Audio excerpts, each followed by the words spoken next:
నమస్కారం ఘంటారావానికి స్వాగతం. ముందుగా ప్రధాన అంశాలు. కాలుష్యం పేరుతో ఇబ్బంది పెడితే చెప్పాలన్న పవన్. పరిశ్రమల వ్యర్థాలు తప్పనిసరిగా శుద్ధి చేయాలని ఆదేశం.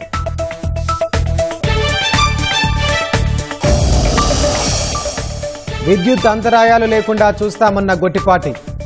కాల్ సెంటర్లు ఏర్పాటు చేస్తున్నట్లు వెల్లడి.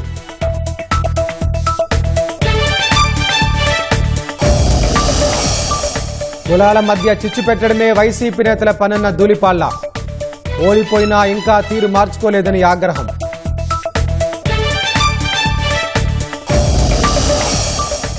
$800 అడుగుల లోతున్న లోయలో పడిన కారు. మహారాష్ట్రలో ప్రమాదం, 8 మంది దుర్మరణం.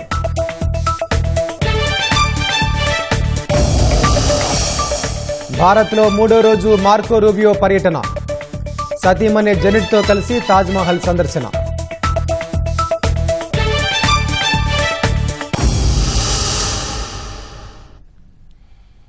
గోదావరి కృష్ణా నదులను రక్షించుకోవాల్సిన అవసరం ఉందని, జీవనదుల కోసం టాస్క్ ఫోర్స్ ఏర్పాటు చేసి చర్యలు తీసుకోవాలని ఉప ముఖ్యమంత్రి పవన్ కళ్యాణ్ అన్నారు. తూర్పుగోదావరి జిల్లా అధికారుల సమీక్షలో పవన్ కీలక వ్యాఖ్యలు చేశారు.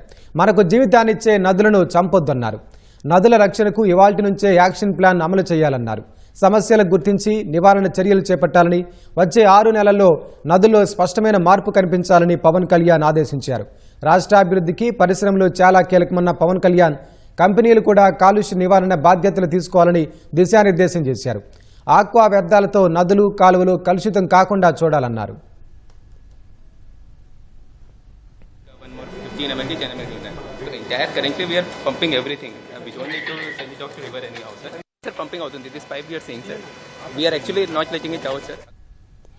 గోదావరి జిల్లాలో ఆశించిన రీతిలో పుష్కరాల పనులు జరగడం లేదని పవన్తో పాటు ఎమ్మెల్యే బుచ్చే చౌదరి అసంతృప్తి వ్యక్తం చేసినట్లు తెలిసింది. పుష్కరాల పనులు చేపట్టేందుకు నిధులు కొరత ఉందని బీజేపీ ఎమ్మెల్సీ సోము వీర్రాజు అన్నారు. లోటు పూడ్చేలా పుష్కరాలకు టీటీడీ నిధులు తీసుకొచ్చేలా చూడాలన్నారు. పుష్కరాల కోసం 6 జిల్లాలకు 8,600 కోట్ల ప్రతిపాదనలు పంపామని అధికారులు వివరించారు. ఏడాదిలోనే పనులన్నీ ఎలా పూర్తి చేస్తారని కలెక్టర్ను పవన్ ప్రశ్నించారు. ఇప్పటి వరకు పనులకు డిపిఆర్లు, ప్లాన్లు పూర్తి స్థాయిలో లేవన్నారు. నాసిరకం పనులతో ప్రజల ప్రాణాలకే ప్రమాదమని పవన్ వ్యాఖ్యానించారు. గోదావరికి వెళ్లి మురికి నీటిలో పుణ్యస్నానాలు చేశామని ప్రజలు అనుకునేలా చేయొద్దన్నారు. పుష్కరాలకు వచ్చే 10 కోట్ల మందికి ప్లాస్టిక్ స్థానంలో బయోడిగ్రేడబుల్ ప్రొడక్ట్స్ ఇచ్చేలా చర్యలు తీసుకోవాలని పవన్ సూచించారు. ఉమ్మడి గోదావరి జిల్లాలో ప్లాస్టిక్ నిషేధాన్ని పటిష్టంగా అమలు చేయాలన్నారు.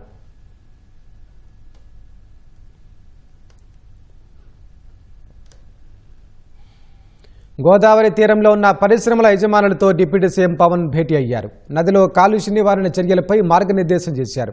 పూర్తిగా శుద్ధి చేయకుండా నదిలోకి వ్యర్థాలు వదులుతున్నారని పవన్ కళ్యాణ్ ఆగ్రహం వ్యక్తం చేశారు. ఆంధ్ర, డెల్టా పేపర్ మిల్లుల వ్యర్థాలు నదిలో కలుస్తున్నాయని అసంతృప్తి వ్యక్తం చేశారు. పరిశ్రమల నుంచి వచ్చే వ్యర్థాలను తప్పనిసరిగా శుద్ధి చేయాలని పవన్ తేల్చి చెప్పారు. ఆక్వా పరిశ్రమలు సైతం మరింత బాధ్యతగా వ్యవహరించాలన్నారు. కాలుష్యం పేరుతో ఎవరైనా ఇబ్బంది పెడితే చెప్పాలన్నారు. పరిశ్రమల నుంచి ఎప్పటికప్పుడు శాంపిల్స్ తీసుకుంటున్నామన్నారు. కాలుష్యాన్ని నదిలోకి వదిలే పరిశ్రమలపై చర్యలు తీసుకుంటామని హెచ్చరించారు. జీవనదులను చేజేతులా కలుషితం చేసుకోవద్దన్నదే ప్రభుత్వ ఉద్దేశమని పవన్ స్పష్టం చేశారు.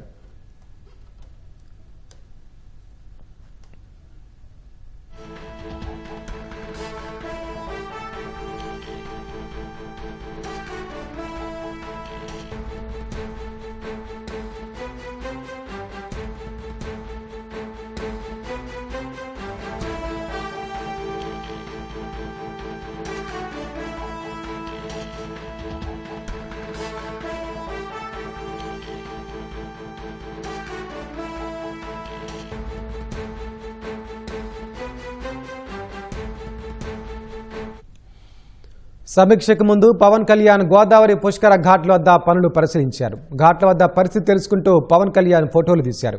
కోటిలింగాల ఘాట్ వరకు బోట్లో వెళ్లిన పవన్ నేతలతో మాట్లాడి ఏర్పాట్ల వివరాలను అడిగి తెలుసుకున్నారు. అభివృద్ధి పనుల గురించి తూర్పుగోదావరి జిల్లా కలెక్టర్ కీర్తి, అఖండ గోదావరి ప్రాజెక్టుల పనుల గురించి మంత్రి దుర్గేష్ పవన్కు వివరించారు.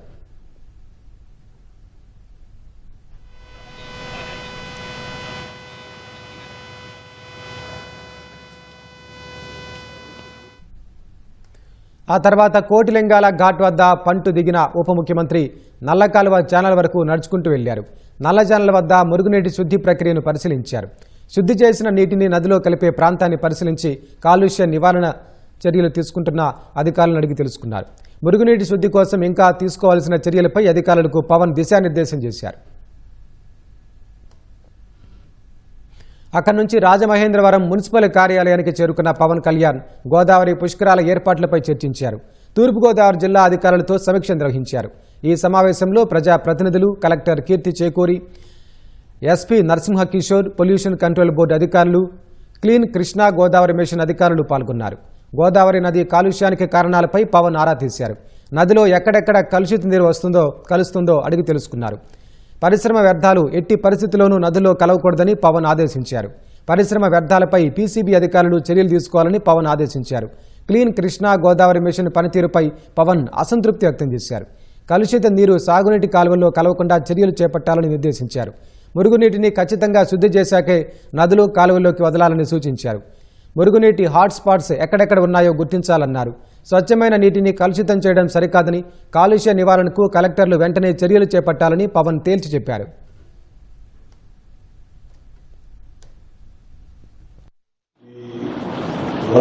పుష్కరాలకి జరగబోయే వరకు మీ సహాయ సహకారాలు ప్రత్యేకించుకోవాలి.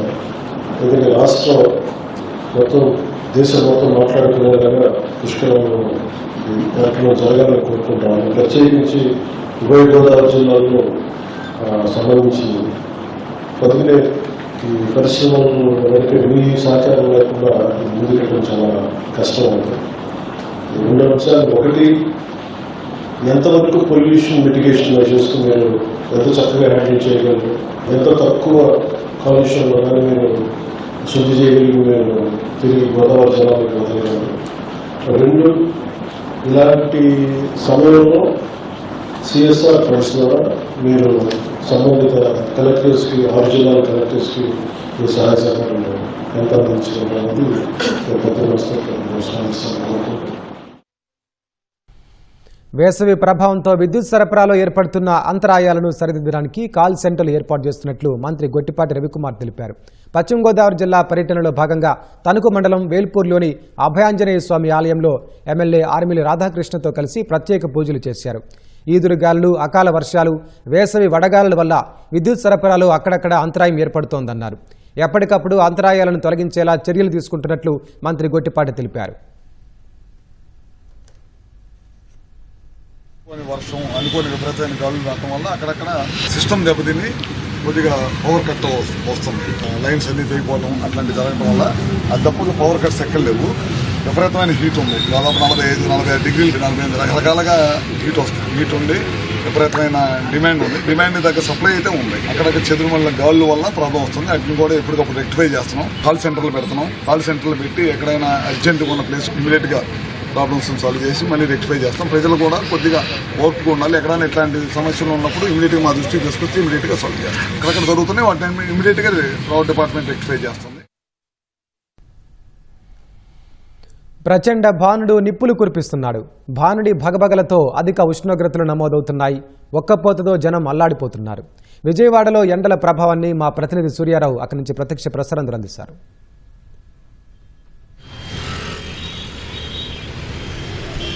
వెంకటేష్, ఇవాళ కూడా రాష్ట్రంలో ఎండలు మండిపోతున్నాయి. గరిష్ట ఉష్ణోగ్రతలు నమోదవుతున్నాయి. ఎండల తాకిడితో ప్రజలు అల్లాడుతున్నారు. ఉదయం 11 గంటల నుంచి సాయంత్రం 4 గంటల మధ్య బయటికి రావద్దని ఓవైపు ప్రభుత్వం హెచ్చరికలు జారీ చేస్తున్నప్పటికీ అయితే అత్యవసర పనుల వల్ల ప్రజలు బయట తిరగాల్సిన పరిస్థితి, వృత్తిపరమైన సమస్యలు కానీ లేకపోతే వ్యక్తిగతమైన సమస్యల గురించి ప్రజలు బయటికి ఎండలో తిరగాల్సిన పరిస్థితి అయితే ఉంది. అయితే వడదెబ్బ ప్రధానంగా ప్రమాదకరంగా మారింది. గడిచిన 3 రోజుల్లో వడదెబ్బతో చాలామంది రాష్ట్రంలో చనిపోయారు. మొన్న 21 మంది చనిపోతే నిన్న 16 మంది, నిన్న 18 మంది చనిపోయారు. మొత్తం మీద అయితే వడదెబ్బతో మృతుల సంఖ్య అయితే రాష్ట్రంలో పెరుగుతుంది. ఇవాళ నుంచి రోహిణి కార్తీ ప్రవేశించడం వల్ల ఇంకా కూడా ఎండలు పెరిగే అవకాశం ఉందని చెప్తున్నారు. రోహిణి కార్తీ అంటే చాలా తీవ్రంగా ఎండలు ఉండే అవకాశం ఉంది. కాబట్టి అప్రమత్తంగా ఉండాలని కూడా ప్రభుత్వం హెచ్చరిస్తున్న పరిస్థితి మనం చూడొచ్చు. నిన్న 17 జిల్లాల్లో 174 మండలాల్లో 44 డిగ్రీలు ఉష్ణోగ్రత దాటిందిచ్చి, అలాగే ఇవాళ కోనసీమ, తూర్పుగోదావరి, పశ్చిమ గోదావరి, పోలవరం, ఏలూరు జిల్లాల్లో కొన్ని ప్రాంతాల్లో 45 నుంచి 47 డిగ్రీలు నమోదయ్యే అవకాశం ఉంది. అలాగే ఎన్టీఆర్, కృష్ణా, గుంటూరు, బాపట్ల, పల్నాడు, ప్రకాశం జిల్లాల్లో కొన్ని ప్రాంతాల్లో 45 నుంచి 47 డిగ్రీలు ఉష్ణోగ్రత నమోదయ్యే అవకాశం ఉంది. విజయనగరం, పార్వతీపురం, మన్యం, కాకినాడ, మార్కాపురం, నెల్లూరు జిల్లాల్లో అయితే కొన్ని ప్రాంతాల్లో 43 నుంచి 45 డిగ్రీలు, శ్రీకాకుళం, అల్లూరి, విశాఖపట్నం, అనకాపల్లి, రాయలసీమ జిల్లాల్లో 40 నుంచి 43 డిగ్రీలు ఉష్ణోగ్రత నమోదయ్యే అవకాశం ఉంది. 29 మండలాల్లో తీవ్ర వడగాడ్పులు, 126 మండలాల్లో వడగాడ్పులు వీచే అవకాశం ఉంది. వడగాడ్పులు తీవ్రంగా ఉండే అవకాశం ఉన్న నేపథ్యంలో ప్రజలు తగిన జాగ్రత్తలు తీసుకోవాలి. బయటకు వచ్చేటప్పుడు ఈ టోపీని ధరించాలి, లేకపోతే చేతి రుమాలైనా ధరించాలి, నూలు దుస్తులు ధరించాలి. అలాగే గర్భిణీలు కానీ, పిల్లలు కానీ, వృద్ధులు కానీ, అలాగే హార్ట్ పేషెంట్లు కానీ, మానసిక సమస్యలు ఉన్నవాళ్ళు కానీ, బీపీ షుగర్లు ఉన్నవాళ్ళు కానీ ఎట్టి పరిస్థితిలో కూడా బయటకు రావద్దని ప్రభుత్వం అయితే ఇప్పటికే హెచ్చరికలు జారీ చేసింది. అలాగే మున్సిపల్ శాఖ ద్వారా కూడా ఈ చలివేంద్రాలు ఏర్పాటు చేయడం కానీ, ప్రభుత్వ కార్యాలయాల వద్ద, పార్కుల వద్ద, అలాగే ముఖ్య కూడళ్ల వద్ద ఈ చలివేంద్రాలు ఏర్పాటు చేయాలి. ఎవరైతే ఈ దాహాతితో అల్లాడతారో వాళ్ళందరికీ కూడా తాగేందుకు నీరుని అందుబాటులో ఉంచాలి అని చెప్పి కూడా ప్రభుత్వం అయితే ముఖ్యమంత్రి చంద్రబాబు నాయుడు అధ్యక్షతన ఇటీవల జరిగిన ఉన్నత స్థాయి సమీక్షా సమావేశంలో ఆదేశాలు జారీ చేశారు. మొత్తం మీద అయితే ఎండలు అయితే తీవ్రంగా ఉన్నాయి. ఇవి మరికొన్ని రోజులు కొనసాగే అవకాశం ఉందని అటు వాతావరణ శాఖ కానీ, ఇటు విపత్తు నిర్వహణ శాఖ కానీ ఇప్పటికే హెచ్చరికలు జారీ చేస్తున్నారు. మరోవైపు విజయవాడతో పాటు కృష్ణా, గుంటూరు వంటి జిల్లాల్లో కూడా ఈ ఎండలు అయితే తీవ్ర రూపం దాల్చాయి. వడదెబ్బతో గడిచిన 3 రోజులుగా చాలామంది చనిపోయారు. 2 రోజుల క్రితం అయితే 21 మంది చనిపోతే మొన్న 16 మంది, నిన్న 18 మంది చనిపోయిన పరిస్థితి అయితే మనకి కనిపిస్తుంది. ఒక్కసారిగా వడదెబ్బ సోకిన వారు చెమటలు కాకుండా వేడి ఉష్ణోగ్రతతో వారి శరీరం కాలిపోతుంటుంది. ఇలాంటప్పుడు వారిని తక్షణమే ఆసుపత్రికి వైద్యుని చూపించాల్సిన అవసరం ఉంటుంది. అలాగే తగిన జాగ్రత్తలు తీసుకుని వడదెబ్బ నుంచి కాపాడుకోవాలని వైద్య నిపుణులు హెచ్చరిస్తున్నారు. మరోవైపు ఈ ఎండలు మరికొన్ని రోజులు కొనసాగే అవకాశం ఉంది కాబట్టి దాని ప్రకారంగా ఈ ప్రయాణాన్ని కూడా వాయిదా వేసుకోవాలి, ప్రణాళిక వేసుకోవాలని కూడా ప్రభుత్వం హెచ్చరిస్తున్న పరిస్థితి. ఈ ఎండల పరిస్థితి మరో 3 రోజులు ఇలాగే కొనసాగుతుందని నిపుణులు చెప్తున్న పరిస్థితి మనం చూడొచ్చు. ఇది తాజా పరిస్థితి. కెమెరామెన్ శ్రీమన్నారాయణతో Surya, ET news, Vijayawada art studio.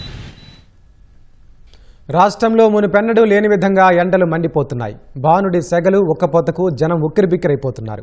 నిప్పుల కొలిమి లాంటి వాతావరణంలోనూ ట్రాఫిక్ పోలీసులు రోడ్లపై నిలబడి విధులను నిర్వర్తిస్తున్నారు. ఎండలో అల్లాడుతున్న ట్రాఫిక్ పోలీసుల ఆరోగ్య క్షేమం కోసం ప్రభుత్వం వినూత్న నిర్ణయం తీసుకుంది. ప్రత్యేకంగా ఏసీ హెల్మెట్లను పంపిణీ చేసింది.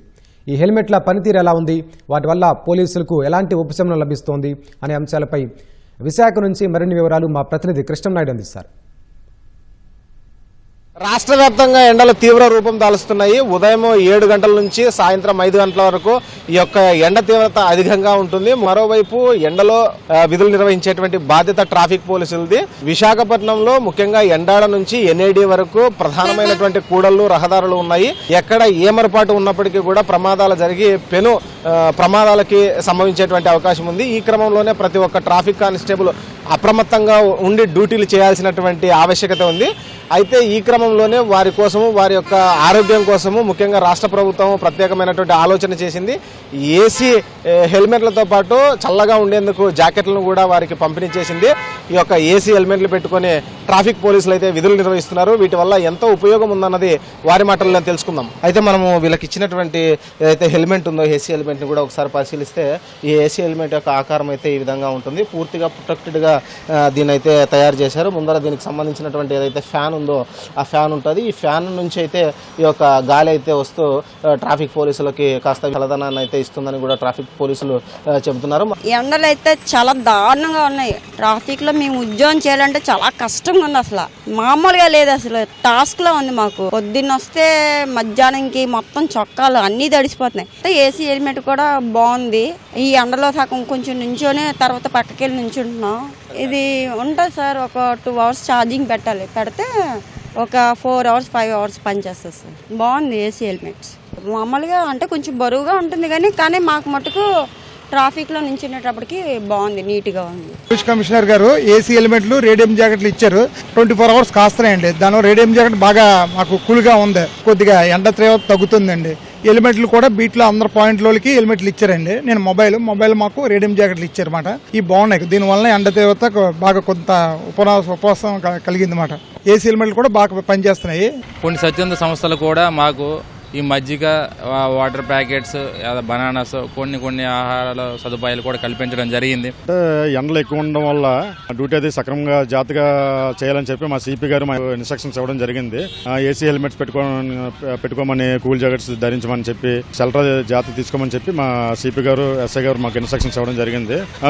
మార్నింగ్ 9 నుంచి ఎండలో తీవ్రత ఎక్కువగా ఉండడం వల్ల అంటే పబ్లిక్ కూడా జాగ్రత్తగా తొందరగా చేరుకునేలాగా ప్రయాణాలు కూడా జాగ్రత్త చూసుకోవాలి. ఎండలు కొంచెం ఎక్కువ ఉన్నాయి సార్. కొద్దిగా మాకు ముందుగానే తెలియపరిచారు ఎండలు ఎక్కువ ఉంటాయని. మాకు పై అధికారులు ఏసీ హెల్మెట్లు అవన్నీ ప్రొవైడ్ చేశారు. ఈ టైంలో కొద్దిగా చల్లని వాటర్ బాటిల్స్, మజ్జిగ ప్యాకెట్లు, మాకు 2 అరటిపళ్ళు, స్నాక్స్ అవి కూడా ప్రొవైడ్ చేస్తున్నారు సార్. ప్రజలు కూడా కొద్దిగా మాకు సహకరించి ట్రాఫిక్ రూల్స్ పాటిస్తే బాగుంటుందని కోరుకుంటున్నాం సార్. ఈ ఎండలకి ట్రాఫిక్ పోలీసులు మాత్రం ఇలాంటి హెల్మెట్లు అయితే ధరించి తమ యొక్క విధులు అయితే చేస్తున్నారు. ఈ యొక్క ట్రాఫిక్ పోలీసులకి, ట్రాఫిక్ కానిస్టేబుల్కి ఇచ్చినటువంటి ఈ యొక్క హెల్మెట్ అయితే చాలా చల్లగా, కూల్గా ఉంటుందని కూడా ట్రాఫిక్ పోలీసులు ఆనందం వ్యక్తం చేస్తున్నారు. మొత్తానికి రాష్ట్ర వ్యాప్తంగా ఈ యొక్క ఏసీ హెల్మెట్లు రాష్ట్ర ప్రభుత్వం ఇవ్వడం అన్నది సంతోషదాయకంగా ఉందని కూడా వారంతా అభిప్రాయం వ్యక్తం చేస్తున్నారు. కెమెరామెన్ సురేష్తో కృష్ణంనాయుడు, ఈటీవీ న్యూస్, విశాఖపట్నం నుంచి.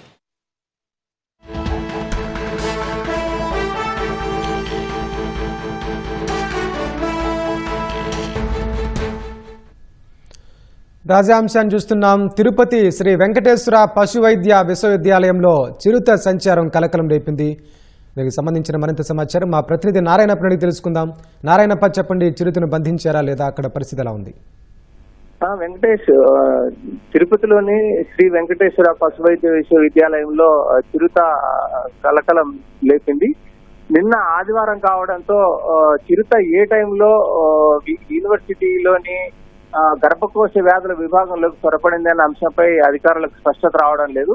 కానీ ఇవాళ ఉదయం యూనివర్సిటీ సిబ్బంది గర్భకోశ వ్యాధుల విభాగానికి సంబంధించిన భవనం తలుపులు తెరిచే సమయానికి ఆ విభాగంలో చిరుత పులి ఉండడంతో ఆందోళనకు గురై తిరిగి అలానే తలుపులు వేసి బయటకు వచ్చి ఉన్నతాధికారులకు సమాచారం ఇచ్చారు. పశు వైద్య వర్సిటీ విభాగ అధికారులు అటవీ శాఖ అధికారులకు సమాచారం ఇవ్వడంతో ఇవాళ ఉదయం సంఘటన స్థలానికి వెళ్లిన అటవీ శాఖ అధికారులు లోపల చిరుత ఉన్న చిక్కుకుపోయిన దృశ్యాలను గుర్తించి ఆ చిరుతను బోన్ ద్వారా బంధించి బయటకు తీసుకొచ్చారు. వాటిని తిరిగి ఆ చిరుత పులిని అడవిలోకి వెళ్లేందుకు అటవీ శాఖ అధికారులు ఏర్పాట్లు చేస్తున్నారు. వెంకటేష్, ధన్యవాదాలు నారాయణప్ప.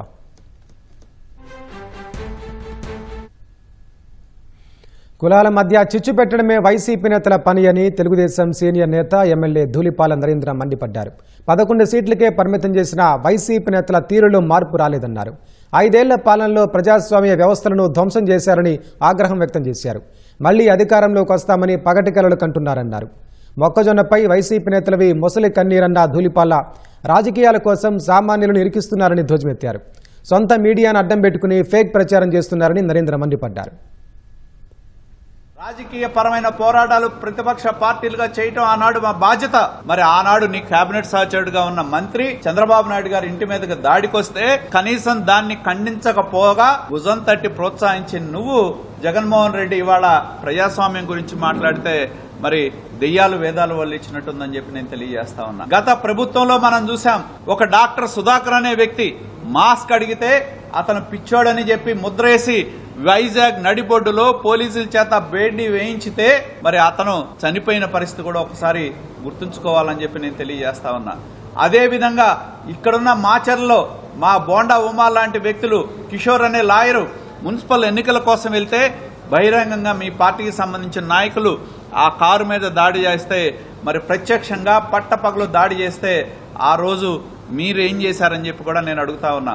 మరి తోట చంద్రయ్య అనే వ్యక్తి ఆ రోజు పార్టీ మారలేదనేది చెప్తే గొంతు మీద కత్తి పెట్టి నువ్వు పార్టీ మారతావా లేదంటే మారనంటే మరి ఆ కత్తితో గొంతు కోసిన విషయాన్ని ఇంకా ప్రజలు మర్చిపోలేదని చెప్పి కూడా నేను తెలియజేస్తా ఉన్నా.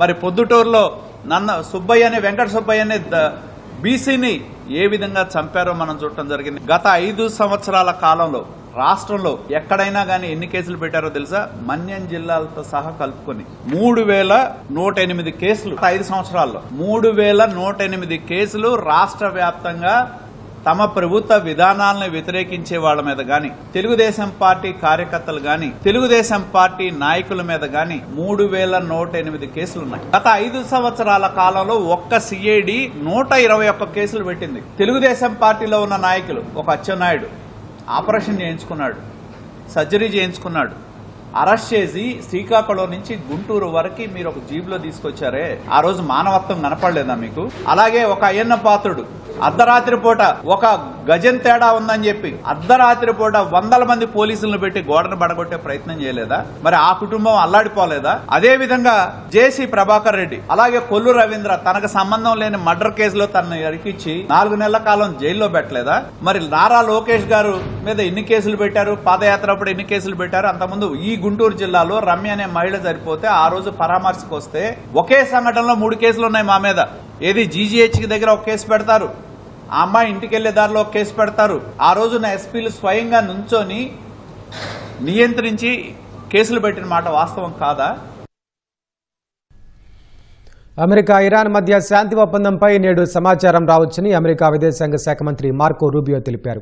ఒప్పందం కుదుర్చుకోవడానికి తామేమీ తొందరపట్టం లేదని ఆయన స్పష్టం చేశారు. ఆగ్రా వెళ్లే ముందు ఢిల్లీలో ఆయన మాట్లాడారు. ప్రత్యామ్నాయాలను పరిశీలించే ముందు దౌత్యానికి అన్ని అవకాశాలు ఇస్తామన్నారు. మంచి ఒప్పందం కుదరకుంటే మరో మార్గంలో సమస్యను ఎదుర్కోవాల్సి ఉంటుందని రూబియో వెల్లడించారు. We're still a work in progress. As I said, we thought we might have some news last night. Maybe today. I wouldn't read too much into it. It takes a little while to hear back. So we have what I think is a pretty solid thing on the table in terms of their ability to open up the straits, get the straits open, enter into a very real, significant, time-limited negotiation on the nuclear matters. And hopefully we can pull it off. It has a lot of support in the Gulf. It has a lot of support globally. Every country that we've walked through it understands it's not just very reasonable, but it's the right thing for the world to get done. As the president said, he's not in a hurry. He's not going to make a bad deal. I mean, the president's not going to make a bad agreement. So let's see what happens. We're going to give diplomacy every chance to succeed before we explore the alternatives. America విదేశాంగ మంత్రి Marco Rubio తన భార్య జెనెట్తో కలిసి ఆగ్రాలోని ప్రపంచ వింత ప్రేమ సౌధం తాజ్మహల్ను సందర్శించారు. పాలరాతి సౌధాన్ని చూసి రూబియో దంపతులు పరవశించిపోయారు. భార్య జెనెట్ భారత్లో అమెరికా రాయబారి సెర్గియో గోర్తో కలిసి రూబియో తాజ్మహల్ ప్రాంగణంలో కలిదిరిగారు. మొఘల్ శిల్పకళా వైభవానికి ప్రతీకగా నిలిచిన గోపురాలను, ఆరాబెస్కు శైలి చూసి రూబియో దంపతులు మంత్రముగ్ధులయ్యారు. తాజ్ నిర్మాణ విశేషాలను, గైడ్లను ఎంతో ఆసక్తిగా అడిగి తెలుసుకున్నారు.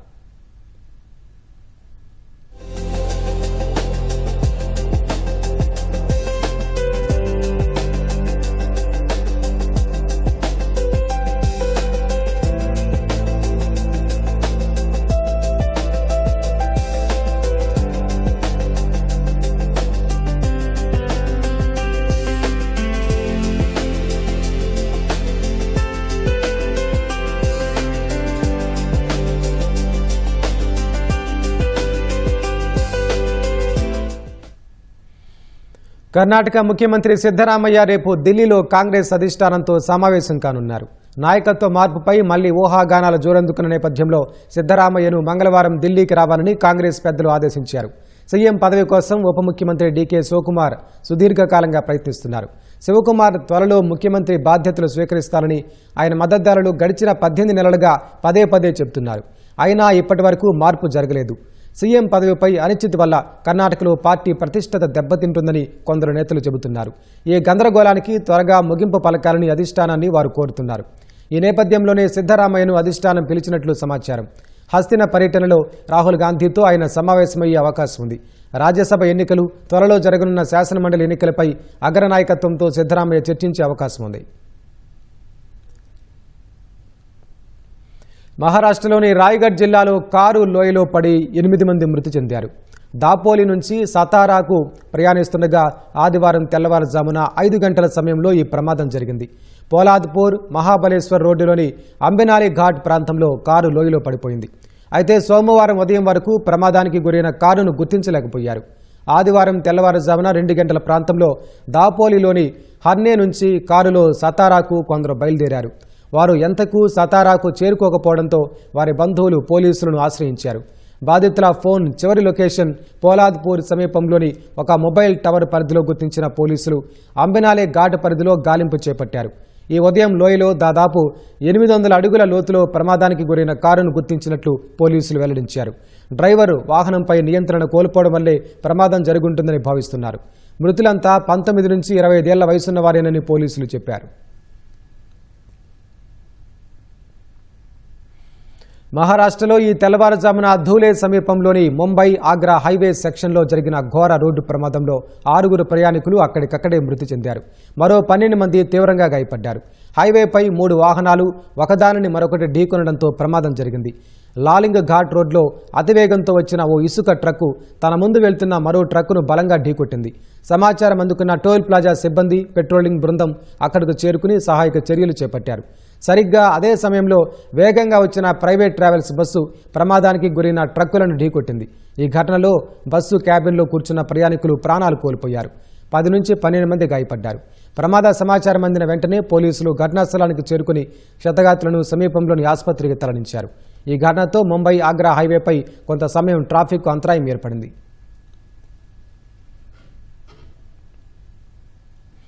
చైనా 3 వ్యోమగాములను సొంత అంతరిక్ష కేంద్రం తియాంగాంగ్కు పంపింది.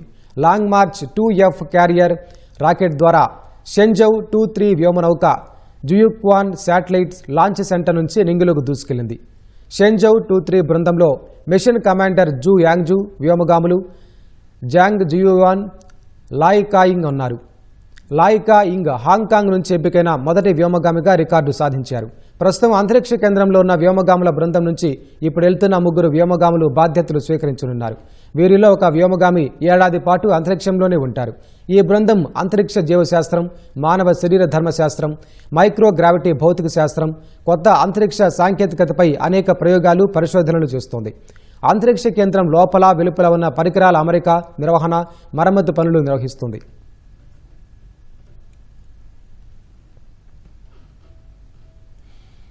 దేశవ్యాప్తంగా చమురు ధరలు మరోసారి భగ్గుమన్నాయి. ప్రధాన ప్రభుత్వ రంగ చమురు కంపెనీలు వినియోగదారులపై 4వసారి ధర పెంపు నిర్ణయాన్ని అమల్లోకి తీసుకొచ్చాయి.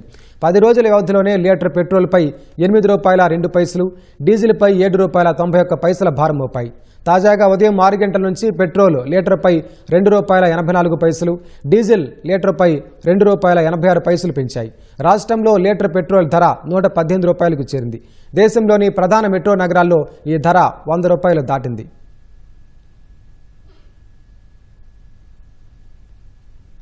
దేశవ్యాప్తంగా చమురు మంటలు సామాన్యుడిని బెంబేలెత్తిస్తున్నాయి.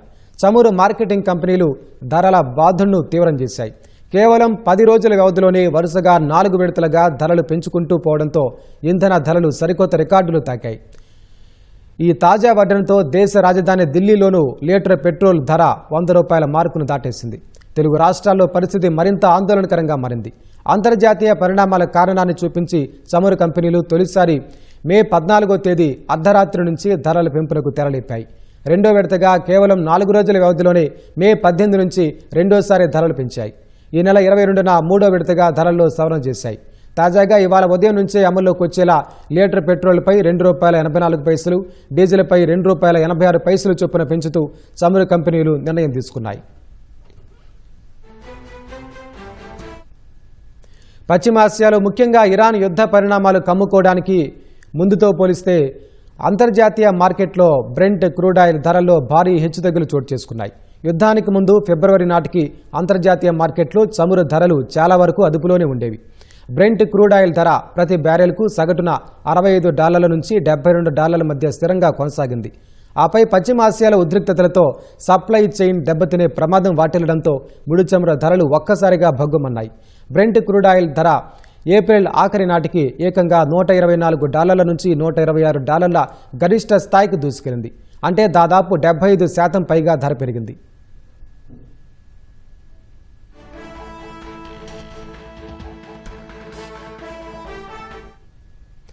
ఇటీవల అమెరికా, ఇరాన్ మధ్య శాంతి చర్చల సంకేతాలు, దౌత్యపరమైన వ్యూహాలు ఫలించవచ్చనే ఆశాభావంతో క్రూడ్ ధరలు గరిష్ట స్థాయిల నుంచి కొంతమేర తగ్గుముఖం పట్టాయి.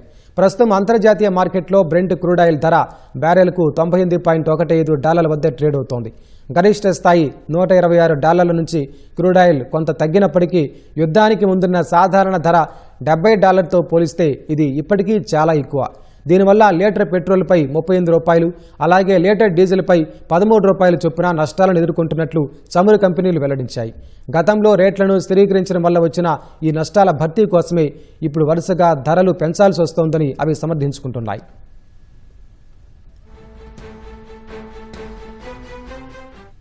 వరుసగా పెరుగుతున్న ఈ ధరలు రవాణా రంగాన్ని కోలుకోలేని దెబ్బతీసేలా ఉన్నాయని ఆర్థిక నిపుణులు ఆందోళన వ్యక్తం చేస్తున్నారు. ఇప్పటికే వాణిజ్య రవాణా భారమైంది. డీజిల్ ధరలు సెంచరీ దాటి దూసుకుపోవడంతో లారీలు, నిత్యావసరాల రవాణా వాహనాల ఛార్జీలు పెరిగే అవకాశం ఉంది. దీని ప్రత్యక్ష ప్రభావం సామాన్యుడి వంటగదిపై పడనుందని, కూరగాయలు, పప్పు ధాన్యాల ధరలు పెరిగి ద్రవ్యోల్బణం మరింత తీవ్ర రూపం దాల్చే ప్రమాదం ఉందని నిపుణులు హెచ్చరిస్తున్నారు. ప్రభుత్వం తక్షణమే జోక్యం చేసుకుని పన్నుల తగ్గింపు ద్వారా ఆయన ఉపశమనం కలిగించాలని సూచిస్తున్నారు.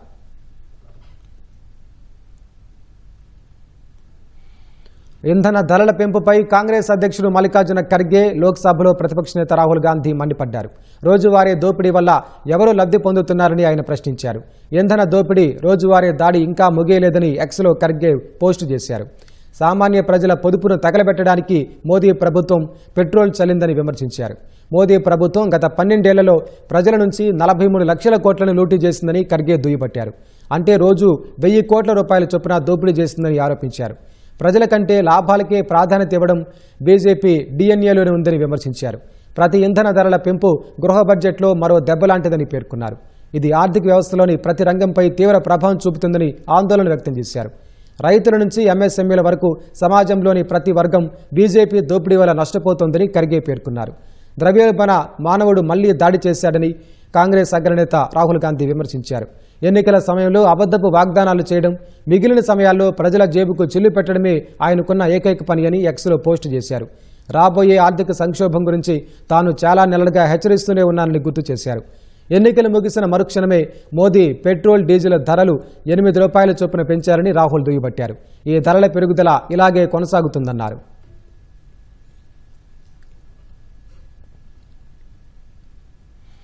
ఐపీఎల్లో ఆర్సీబీ ఎస్ఆర్హెచ్ మ్యాచ్లో కోహ్లీ, ట్రావిస్ హెడ్ మధ్య మాటల యుద్ధం తర్వాత కొందరు అభిమానులు హెడ్ భార్య జెసికాను ఆన్లైన్లో లక్ష్యంగా చేసుకున్నారు. సోషల్ మీడియాలో అసభ్యకరమైన కామెంట్లతో వేధింపులకు దిగారు. దీనిపై హెడ్ భార్య జెసికా ఆవేదన వ్యక్తం చేశారు. 2023లో వన్డే ప్రపంచ కప్ విజయం అనంతరం ఎలాగైతే వేధింపులు ఎదురయ్యాయో ప్రస్తుతం అలాంటి పరిస్థితి ఉందని ఆస్ట్రేలియా మీడియాతో చెప్పారు. నిద్ర లేచేసరికి తన సోషల్ మీడియా ఖాతాలు కామెంట్లతో హోరెత్తుతున్నాయని, తన స్నేహితులు, కుటుంబ సభ్యులను వేధింపులకు గురిచేస్తున్నారని వాపోయారు.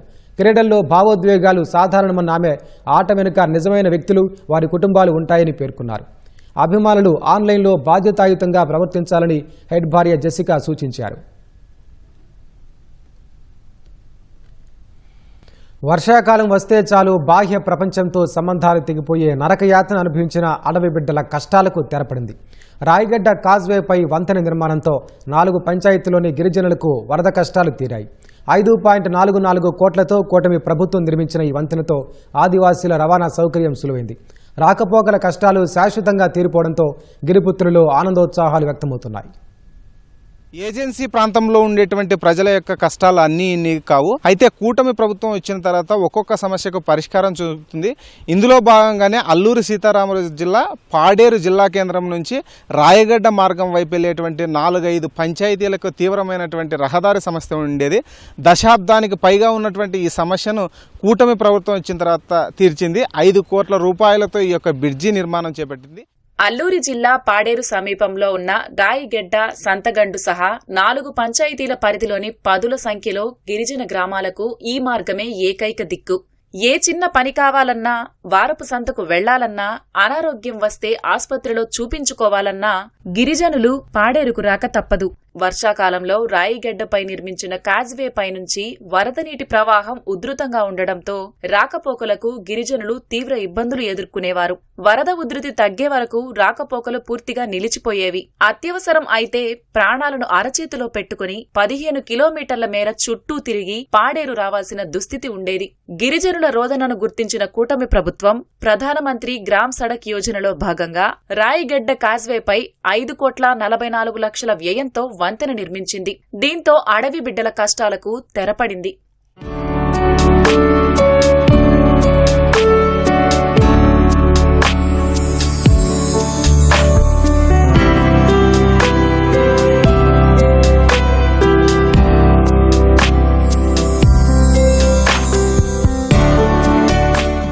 రాయిగడ్డ కాజ్వేపై నాణ్యతా ప్రమాణాలతో పటిష్టమైన వంతెన అందుబాటులోకి రావడంతో పాడేరు, జీమాడుగుల మండలాల్లోని పదుల సంఖ్యలో ఉన్న గిరిజన గ్రామాల వరద కష్టాలు శాశ్వతంగా తీరిపోయాయి. భారీ వరదలు సంభవించినా ఎలాంటి ఇబ్బందులు ఉండవని గిరిపుత్రులు హర్షం వ్యక్తం చేస్తున్నారు. దశాబ్దాలుగా ఎదురు చూస్తున్న వంతెన కల సాకారం చేసిన కూటమి ప్రభుత్వానికి కృతజ్ఞతలు తెలుపుతున్నారు. కొత్తగా ఈ బ్రిడ్జి నిర్మాణం వల్ల సరే 5 పంచాయతీ గ్రామ ప్రజలకు సమస్యలు తీరినట్టు. ఇంతకు ముందు అయితే అసలు మరి ఇంకా దాడడానికి కూడా ఇబ్బందిగా ఉండేది, చాలా ఇబ్బంది పడ్డాము. కానీ బ్రిడ్జి వచ్చి చాలా మరి ఇంకా సమస్య క్లియర్ అయినట్టు తెలిసింది. ఇంతకు ముందు అయితే దారుణం ఉండింది రూటు, మరి గడ్డలు అప్పుడు వర్షకాలం అయితే చాలా ఇబ్బంది అయ్యేవాళ్ళు. అన్నీ ఉన్నాయి కదా, అటు వెళ్ళడానికి రావడానికి బాగుంది. మాకు దాదాపు 2-3 పంచాయతీలు ఈ బ్రిడ్జికి ఆనుకొని ఉన్నాయి. జనాలు సంతకు రావాలన్నా పాడేరు వచ్చేవాళ్ళు, పాడేరు రావాలన్నా జీమాడుగులు వెళ్ళాలన్నా జనాలు చాలా ఇబ్బంది పడేవాళ్ళు. ఈ బ్రిడ్జి ఎప్పుడైతే నిర్మితం కంప్లీట్ అయిందో అప్పటి నుంచి జనాలు చాలా హ్యాపీగా ఫీల్ అవుతున్నారు. ఈ గవర్నమెంట్ రావడం వల్లే మేబీ ఇలాంటివన్నీ అవుతున్నాయని ప్రజలు నమ్ముతున్నారు. సార్ ఇప్పుడు బ్రిడ్జి రానప్పుడు ఉండేది కదా సార్, మన అప్పుడు వర్షాకాలం వచ్చింది అనుకో, గడ్డ మొత్తం ఫుల్గా వచ్చేస్తా పైన. బ్రిడ్జి రావడం అన్ని మనకి సేఫ్టీ అయింది సార్. వెళ్ళడానికి సరిపోయింది సార్, బాగుంది సార్. అప్పుడు బ్రిడ్జి లేనప్పుడు చాలా ఇబ్బందులుగా ఉండేది, ఇప్పుడు పర్లేదు సార్, బ్రిడ్జి వచ్చింది, అన్ని బాగుంది. ఇప్పుడు చాలా ప్రాబ్లమ్స్ అంటే ఫేస్ చేసాము. ఒకవేళ తిరిగి రావాలన్నా సార్ అలా తిరిగి రావాలండి, చాలా ఎక్కువ దూరం అయిపోద్ది. ఆ పేషెంట్లు కూడా చాలా ఇబ్బంది పడేవాళ్ళు. కానీ ఇప్పుడు బ్రిడ్జ్ వచ్చినప్పుడు అయితే కొంచెం పర్లేదండి, హ్యాపీగా ఉన్నాం. రాయగడ్డ మార్గం వైపు నుండి వచ్చేటువంటి ప్రజలు ఎన్నో ఏళ్లుగా అష్ట కష్టాలు ఎదుర్కొన్నారు. కూటమి ప్రభుత్వం వచ్చిన తర్వాత ఈ బ్రిడ్జి నిర్మాణం పూర్తి కావడంతో సంతోషం వ్యక్తం చేస్తున్నారు. ఒకప్పుడు తమ ప్రాంతానికి వైద్యం చేసేందుకు వచ్చేటువంటి వైద్యులు కానీ లేదా పాఠశాలలు చెప్పేటువంటి ఉపాధ్యాయులు కూడా అనేక ఇబ్బందులు పడేవారని, ఇక్కడికి రావడానికి కూడా అనాసక్తి చూపేవాళ్ళని, ఇప్పుడు చాలా సంతోషంగా తమ గ్రామాలకు వస్తున్నారని కూడా ప్రజలంతా ఎంతో ఆనందం వ్యక్తం చేస్తున్నారు. ఈ బ్రిడ్జి నిర్మాణం కావడంతో కూటమి ప్రభుత్వానికి ధన్యవాదాలు తెలుపుతున్నారు. కెమెరామెన్ నరేష్తో కృష్ణంనాయుడు, ఈటీవీ న్యూస్, అల్లూరు సీతారామరాజు జిల్లా నుంచి. సిగరెట్ కాల్చుకునేందుకు అగ్గిపెట్టి ఇవ్వలేదని ఓ యువకుడిపై మరో యువకుడు కత్తితో దాడి చేసిన ఘటన అన్నమయ్య జిల్లా రాయచోటిలో చోటు చేసుకుంది. పాత రాయచోటికి చెందిన సాయిని శివ తనకు అగ్గిపెట్టి తెచ్చి ఇవ్వాలని కోరాడు. అగ్గిపెట్టి తెచ్చి ఇవ్వకపోవడంతో ఆగ్రహానికి గురైన శివ సాయిపై ఒక్కసారిగా కత్తితో దాడి చేశాడు. గాయాల పాలైన సాయిని స్థానికులు ఆసుపత్రికి తరలించారు. సమాచారం అందడంతో ఘటనాస్థలికి చేరుకున్న పోలీసులు దాడికి పాల్పడిన వారిని అదుపులోకి తీసుకున్నారు. యువకులు అతిగా మద్యం సేవించడంతోనే దాడికి పాల్పడినట్లు పోలీసులు గుర్తించారు. బాధితుడి పరిస్థితి విషమంగా ఉన్నట్లు వైద్యులు తెలిపారు. చుట్టూ ఎత్తైన కొండలు, పరవశింపజేసే పచ్చటి అందాలు, కొండలను కలుపుతూ చుట్టూ కోట గోడలు. రెడ్డిరాజుల పాలనా వైభవానికి సజీవ సాక్ష్యమైన కొండవీడు కోటపై నైట్ టెంట్ క్యాంపింగ్ పర్యాటకులకు సరికొత్త అనుభూతి పంచుతోంది. మరోవైపు ట్రెక్కింగ్, బోటింగ్ చేస్తూ అందమైన ప్రకృతి ఒడిలో సేదతీరుతూ మరో ప్రపంచంలో విహరిస్తున్నారు.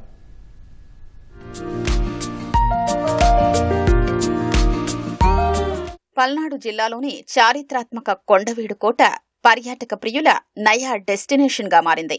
అటవీ పర్యాటక శాఖ ఆధ్వర్యంలో కోటపై నిర్వహిస్తున్న నైట్ టెంట్ క్యాంపింగ్ కు చక్కటి స్పందన వస్తోంది. ఏప్రిల్ 11 నుంచి ప్రారంభమైన టెంట్ క్యాంపింగ్ ను సాహస యాత్రికులు, పర్యాటకులు ఎంతగానో ఆస్వాదిస్తున్నారు. కోటకొచ్చిన పర్యాటకులకు సౌకర్యవంతమైన టెంట్లను నిర్వాహకులు ఏర్పాటు చేస్తున్నారు. వాటితో పాటు 44 బురుజులు, 32 ప్రాకారాలపై ట్రెక్కింగ్, చెరువుల్లో బోటింగ్ మరింతగా ఆకట్టుకుంటోంది. క్యాంపింగ్ లో మ్యూజికల్ నైట్, క్యాంప్ ఫైర్ కార్యక్రమాలు ప్రత్యేక ఆకర్షణగా నిలుస్తున్నాయి. ఆటపాటలతో సందడి చేస్తూ పర్యాటకులు మరచిపోలేని అనుభవాలు సొంతం చేసుకుంటున్నారు.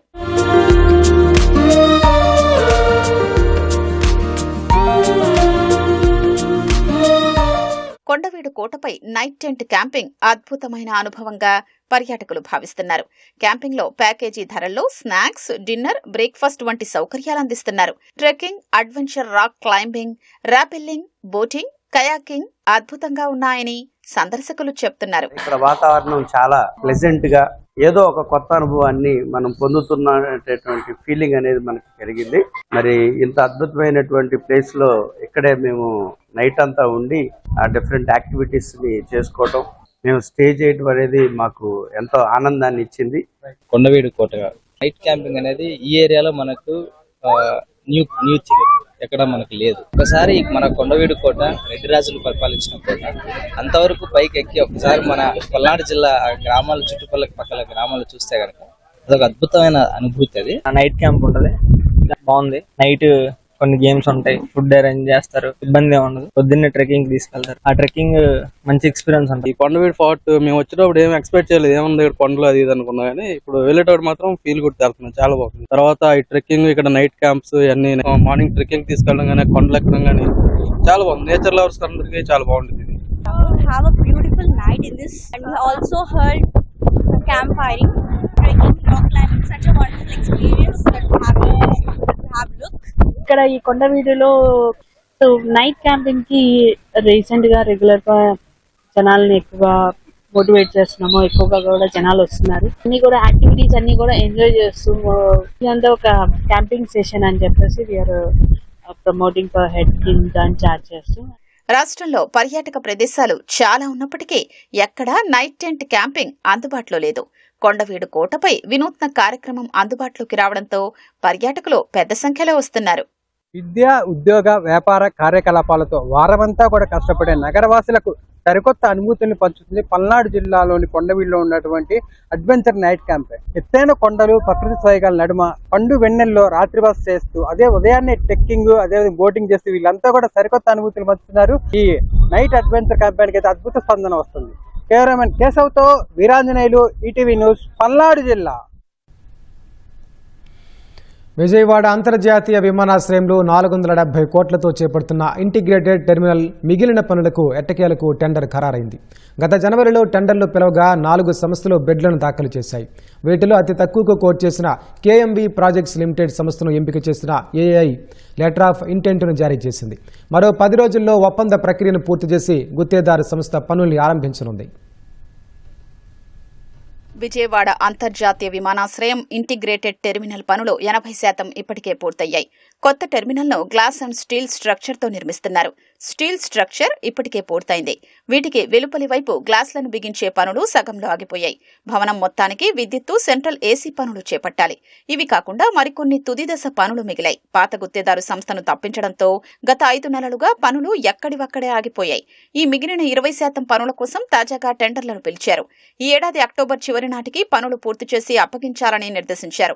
ఇప్పటికే టెండర్ ప్రక్రియ తీవ్ర జాప్యమైంది. ఇక ఏమాత్రం ఆలస్యం చేయకుండా అనుకున్న లక్ష్యంలోగా పనుల్ని పూర్తి చేయాలని కొత్త గుత్తేదారు సంస్థకు భారత విమానయాన సంస్థ ఏఏఐ సూచించింది.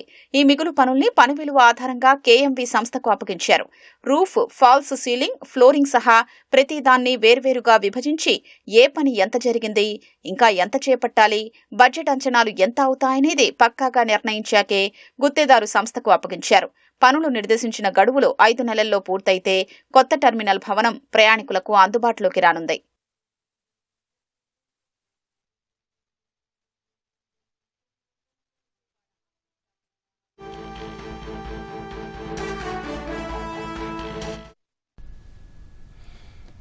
దేశవ్యాప్తంగా సంచలనం సృష్టించిన నటి ట్విషా శర్మ మృతి కేసు దర్యాప్తు జరుగుతున్న తీరుపై సుప్రీంకోర్టు ఆవేదన వ్యక్తం చేసింది. ఈ కేసు పరిణామాలను నివేదించేటప్పుడు మీడియా అత్యంత సంయమనం పాటించాలని సూచించింది. కేసు దర్యాప్తు నిష్పక్షపాతంగా, పారదర్శకంగా సాగేలా చూస్తామని తెలిపింది. ఈ కేసును సుమోటోగా సుప్రీంకోర్టు విచారించింది.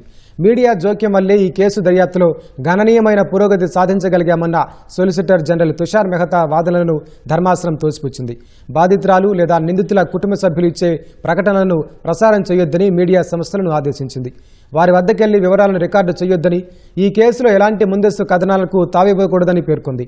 బాధితురాలి కుటుంబ సభ్యుల వద్ద ఉన్న సమాచారాన్ని దర్యాప్తు సంస్థల ముందు మాత్రమే రికార్డు చేయించాలని, తద్వారా కొనసాగుతున్న విచారణపై ఎలాంటి ప్రతికూల ప్రభావం పడకుండా ఉంటుందని పేర్కొంది. భవిష్యత్తులో కోర్టులో కీలక సాక్షులుగా మారే అవకాశం ఉన్న వ్యక్తుల నుంచి సాక్ష్యాలు రికార్డు చేయొద్దని సూచించింది. ప్రజలు కూడా ఈ కేసుపై ఎలాంటి అంచనాలకు రావద్దని, దర్యాప్తు సంస్థలపై నమ్మకం ఉంచాలని కోరింది. ఇలాంటి దురదృష్టకరమైన ఘటనలను ఎదుర్కొని కూతురిని శాశ్వతంగా కోల్పోవడం కంటే విడాకులు తీసుకుని పుట్టింట్లోనే కూతురుండడం ఎంతో మేలన్న సందేశాన్ని ఈ కేసు తల్లిదండ్రులకు తెలియజేస్తోందని సుప్రీంకోర్టు వ్యాఖ్యానించింది. మరోవైపు ఈ కేసు విచారణ కోసం సిబిఐ బృందం భోపాల్కు చేరుకుంది. ఈ కేసుకు సంబంధించి ఇప్పటివరకు సేకరించిన ఆధారాలు, కీలక పత్రాలను సిబిఐ బృందం తమ ఆధీనంలోకి తీసుకుని విచారణ చేస్తోందని అధికారులు తెలిపారు.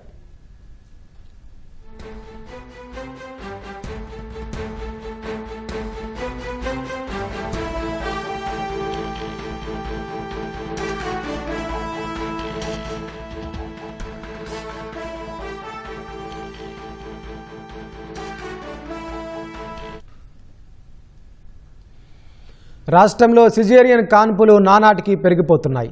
జాతీయ సగటు కంటే రెట్టింపు ఆపరేషన్లు పెరిగిపోవడంతో ఆందోళనకర పరిస్థితి నెలకొంది.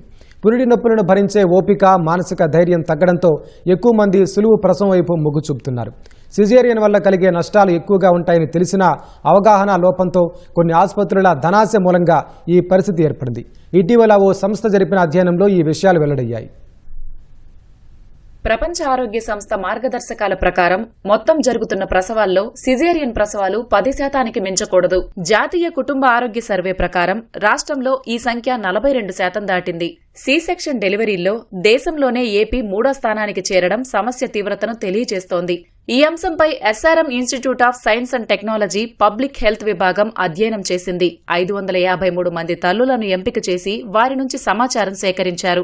553 ప్రసవాల్లో 37.6% ప్రసవాలు సిజేరియన్ లేనని గుర్తించారు. అందులో 74.4% ప్రైవేట్ ఆసుపత్రుల్లో జరిగినట్లు తేలింది. పురిటి నొప్పులపై మహిళల్లో భయం, మూఢనమ్మకాలు, సామాజిక ప్రభావం, కుటుంబ ఒత్తిడి తదితర విషయాల వల్లే సిజేరియన్ కాన్పులు పెరుగుతున్నాయని అంచనాకు వచ్చారు. సిజేరియన్ ప్రసవాలపై అధ్యయనానికి అధిక సి సెక్షన్ డెలివరీలు జరుగుతున్న విశాఖ, కృష్ణా జిల్లాలతో పాటు తక్కువ స్థాయిలో ఉన్న చిత్తూరు, అనంతపురం జిల్లాలను ఎంచుకున్నారు. ఎక్కువగా తెలంగాణలో 60.7%, తమిళనాడులో 49%, ఏపీలో 42% సిజేరియన్లు జరుగుతున్నట్లు అధ్యయన బృందం తెలిపింది. సహజ ప్రసవంపై మహిళల్లో ఉన్న భయం, అవగాహన లోపంతో కొన్ని ఆసుపత్రుల ధనాశ మూలంగా ఈ పరిస్థితి ఏర్పడిందని స్పష్టం చేసింది. సిజేరియన్ల నియంత్రణ, కలిగే నష్టాలపై ప్రభుత్వ అవగాహన కార్యక్రమాలు నిర్వహించాలని state maternal and child health consultant Nagendra Babu సూచించారు. సి సెక్షన్ల గురించి మాట్లాడుకున్నామంటే ప్రత్యేకంగా ఆంధ్రప్రదేశ్లో నేషనల్ యావరేజ్ కంటే చాలా ఎక్కువ ఉన్నాయనే చెప్పాలి. అది 42%గా ఉందన్నమాట. 2 జిల్లాలు సి సెక్షన్ రేట్లు ఎక్కువ ఉన్నాయో, 2 జిల్లాలు సి సెక్షన్ రేట్ తక్కువ ఉన్నాయో అది సెలెక్ట్ చేసుకుని దాదాపు మనము 553 మంది పోస్ట్ నేటల్ ఉమెన్ని మనము సర్వే చేయడం జరిగింది. డెలివరీ ఎలా జరగాలన్న విధం మీద మేము ఈ అధ్యయనం చేయడం జరిగింది. మెడికల్ రీజన్స్ కాకుండా సోషియో కల్చరల్ అని చాలా అపోహల వల్ల కూడా సి సెక్షన్ని ప్రిఫర్ చేసుకునే ఈ రిజల్ట్స్లో చూడడం జరిగింది. సి సెక్షన్ అనేది ఒక మెడికల్ నెసెసిటీ ఉన్నప్పుడు మాత్రమే మనము డాక్టర్ గారు సజెస్ట్ చేసినప్పుడు మాత్రమే మనము చేసుకోవాలి. ప్రైవేట్ హాస్పిటల్స్ అనేది ఒక అత్యధికమైన నెంబర్ 1 కారణంగా మనకు రావడం జరిగింది. గవర్నమెంట్లో కేవలం 21% సి సెక్షన్లు జరిగాయి. అండ్ అదే ప్రైవేట్లో జరిగిన డెలివరీస్ ఉమెన్లో మేము చూసిన వాటిలో దాదాపు 75% సి సెక్షన్లు జరగడం జరిగింది. సో ఇప్పుడు ఈ స్టడీ పరంగా మనము ఇంప్రూవ్ అవ్వాల్సినది, చేంజ్ చేసుకోవాల్సినది మన రాష్ట్రానికి ఏమైనా ఉన్నాయి అంటే అవగాహన అందరిలోనూ పెంపొందించగలగాలి. ఏఎన్ఎం ద్వారా, ఆశా ద్వారా, మిడ్వైఫ్స్ ద్వారా ఒక ప్రణాళికాబద్ధంగా నార్మల్ డెలివరీ ప్రసవాలను ప్రోత్సహించేలాగా బెనిఫిట్స్ ఏంటి, తనకు ఎలాంటి మంచిది అండ్ బేబీకి ఎలా యూజ్ అవుతుంది అని వాళ్ళకి ప్రతి ఒక్కరికి తీసుకెళ్తూ సైకలాజికల్గా వాళ్ళని నార్మల్ డెలివరీ కోసం ప్రిపేర్ చేయడం చాలా చాలా అవసరం ఉంది. సాధారణ కాన్పులు పెంచడమే లక్ష్యంగా ప్రభుత్వం కార్యాచరణ రూపొందించాల్సిన అవసరం ఉందనే అభిప్రాయాలు వ్యక్తమవుతున్నాయి.